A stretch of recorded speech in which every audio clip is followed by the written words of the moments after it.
And I'm Ava Van Valen. At the center of this whole situation is Blueprint's intergovernmental agency. Should they give Florida State $20 million in taxpayer money for stadium upgrades? ABC 27's Micah Cho explains.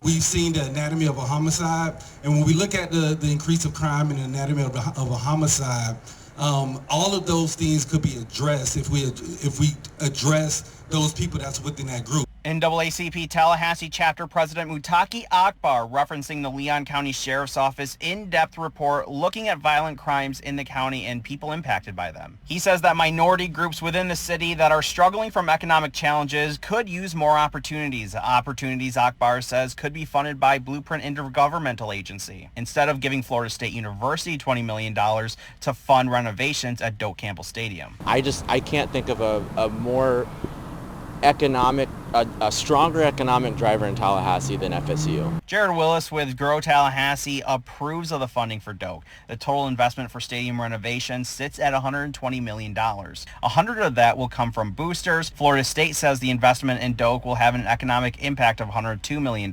creating 250 jobs during renovations. Grow Tallahassee is a group focused on economic development, and they believe this investment benefits everyone. I mean, if you look at the boost to our economy that FSU gives, it's almost $50 million every home game season.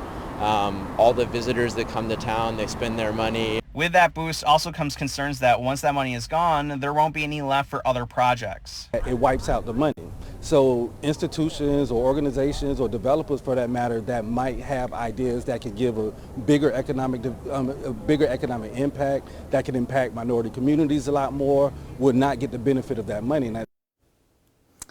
And today, Commissioner Jack Porter also called on those 7 commissioners who voted in favor of funding to reconsider. As for if that's going to happen, we'll have to see at next week's vote. And taking a closer look at the plans for Doak Campbell renovations, they plan to repair elevators, add handicap seating and parking, replace railings, and remove wooden structures. Well, throughout the pandemic,